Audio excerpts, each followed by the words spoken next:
철학, 그리고 수학. 어때요? 딱 들으면 전혀 다른 세계 얘기 같지 않나요? 하나는 막 존재의 의미 같은 근본적인 걸 묻고 다른 하나는 오로지 숫자랑 논리의 질서만 다루니까요. 그런데 사실 이 둘 사이에는요, 수천 년 동안이나 이어진 아주 끈끈하고 절대 끊을 수 없는 관계가 숨어 있습니다. 오늘 그 위대한 여정을 한번 같이 따라가 보려고 합니다. 본격적으로 시작하기 전에 아주 간단해 보이지만 사실은 엄청나게 심오한 질문 하나 던져볼게요. 숫자 2. 이 둘이라는 개념 말이에요. 이거 대체 어디에 있는 걸까요? 그냥 우리 머릿속에만 있는 생각일까요? 아니면 저 우주 어딘가에 우리가 있든 없든 객관적으로 존재하는 어떤 실체일까요? 바로 이 질문 하나가 철학과 수학이 딱 만나는 지점입니다. 오늘 우리가 함께 떠날 여정은 크게 5단계로 이루어져 있습니다. 이 둘에 깨지지 않는 유대에서 시작해서 고대의 청사진을 보고 근대를 거쳐서 아주 충격적인 위기를 맞이하고 마침내 그 한계를 통해 현대 세계를 만들어낸 그 장대한 흐름을 함께 짚어보겠습니다. 자, 그럼 첫 번째 이야기부터 시작해보죠. 철학과 수학. 이 둘은 사실 하나의 궁극적인 목표를 향해서 함께 걸어온 동반자나 마찬가지였습니다. 그러니까 이런 거예요. 철학이 우리는 과연 무엇을 확실하게 알 수 있는가 하고 거대한 질문의 톱니바퀴를 끙끙대며 돌리기 시작하면 수학은 그 질문에 가장 엄밀하고 논리적인 답을 내놓기 위한 아주 정교하고 빈틈없는 작은 톱니바퀴를 제공하는 거죠. 이 두 톱니바퀴는 절대적인 확실성이라는 단 하나의 목표를 향해서 완벽하게 맞물려 돌아가는 겁니다. 자, 그럼 이 특별한 파트너십이 어디서부터 시작됐는지 시간을 거슬러 고대 그리스로 한번 떠나보겠습니다. 이곳에서 진리를 찾는다는 건 그야말로 형이상학적인 여정이었거든요. 플라톤은 이렇게 생각했어요. 우리가 지금 보고 만지는 이 세상은 사실 진짜 세상의 어설픈 그림자 같은 거라고요. 저 너머에 완벽하고 영원한 이데아의 세계가 있는데 우리가 볼 수 있는 건 그 희미한 그림자뿐이라는 거죠. 그런데 원이나 삼각형 같은 수학적 개념들만큼은 바로 그 완벽한 이데아 세계에 속한 영원불변의 진리라고 믿었습니다. 그래서 플라톤에게 수학은 단순히 계산을 배우는 게 아니라 진짜 진리를 볼 수 있도록 영혼을 단련하는 과정, 그 자체였던 겁니다. 이게 얼마나 중요했냐면요. 플라톤이 세운 학교, 그 유명한 아카데미아, 정문에는 바로 이런 무시무시한 문구가 새겨져 있었다고 합니다. 기하학을 모르는 자, 이 문으로 들어오지 말라. 그러니까 수학적 사고방식 없이는 철학적 진리를 논할 자격조차 없다고 생각했던 거죠. 자, 이제 무대를 바꿔서 시간이 훌쩍 흘러 이성의 시대로 가보겠습니다. 이때 철학자들이 마주한 문제는 좀 달랐어요. 더 높은 차원의 진리를 찾는 게 아니라 이 세상에 확실한 게 과연 하나라도 있는가? 하는 아주 근본적인 의심을 어떻게 극복할 것인가, 이게 새로운 과제였습니다. 데카르트와 라이프니츠 같은 합리주의자들은 그 해답을 바로 수학에서 찾았습니다. 데카르트는 마치 무너진 건물을 다시 짓듯이 모든 걸 의심한 끝에 나는 생각한다는 하나의 단단한 주춧돌을 찾아서 거기서부터 모든 지식의 집을 다시 쌓아 올리려고 했어요. 그 방법이 바로 수학의 연역법이었죠. 한편 라이프니츠는 여기서 한술 더 떴습니다. 아예 모든 인간의 생각을 기호로 바꿔서 어떤 철학적 논쟁이든 그냥 계산기 두드리듯 풀어버릴 수 있는 보편기호법이라는 마법 같은 언어를 꿈꿨던 거예요.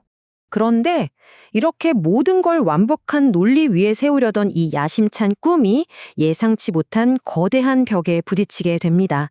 우리 이야기의 클라이맥스죠. 이른바 논리주의라는 엄청난 프로젝트였는데요. 목표는 아주 명확했어요. 수학, 그거 알고 보면 그냥 논리학의 한 종류일 뿐이야. 이걸 증명하고 싶었던 겁니다. 모든 수학을 몇 가지 단순한 논리 규칙으로 다 설명해내려고 했던 거죠. 프레게라는 철학자가 거의 평생을 바친 연구가 책으로 나오기 직전이었어요. 그런데 그때 젊은 천재 버트런드 러셀이 보낸 편지 한 통이 이 모든 걸 와르르 무너뜨립니다. 그야말로 절대적 확실성이라는 꿈을 산산조각 낸 충격적인 사건이었죠. 자, 머리가 좀 아플 수 있지만 저랑 같이 한번 상상해봐요. 스스로를 포함하지 않는 모든 집합들의 목록이라는 걸 하나 만들었다고 칩시다. 자, 여기서 질문. 이 목록 자체는 이 목록 안에 들어가야 할까요? 말아야 할까요? 만약 들어간다고 치면 오라 스스로를 포함하지 않는다는 규칙을 깨버리네요. 그럼 빠져야죠. 근데 막상 빼고 나니까 이제 규칙에 딱 맞잖아요. 그럼 다시 들어가야죠. 이게 바로 그 유명한 러셀의 역설입니다. 이래도 모순, 저래도 모순. 그야말로 논리의 심장에 구멍이 뚫린 겁니다. 이 엄청난 위기 앞에서 수학자랑 철학자들은 크게 세 그룹으로 나뉘어서 각자 해법을 내놓기 시작합니다. 어떤 사람들은 여전히 플라톤처럼 수학적 진리가 어딘가에 존재한다고 믿었고, 어떤 사람들은 수학은 그냥 의미 없는 기호 놀이일 뿐이라고 주장했죠. 또 어떤 사람들은 수학은 순전히 인간 머릿속에서 만들어지는 거라고 보기도 했습니다. 이 혼란스러운 논쟁에 마침표를 찍은 인물이 등장하는데요. 바로 쿠르트 괴델입니다.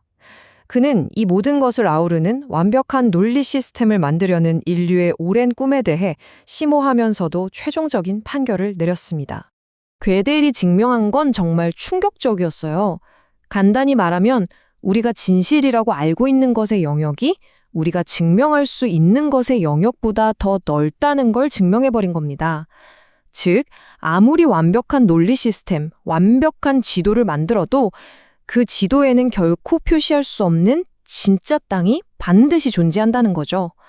확실한 토대 위에 모든 지식을 세우려던 수천 년의 꿈이 바로 그 논리에 의해 불가능하다는 게 증명된 역사적인 순간이었습니다. 자, 이제 마지막 장입니다. 그럼 이 위대한 탐구는 그냥 실패로 끝난 걸까요?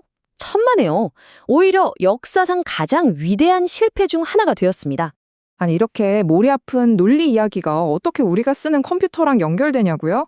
바로 그 한계를 발견했기 때문이에요.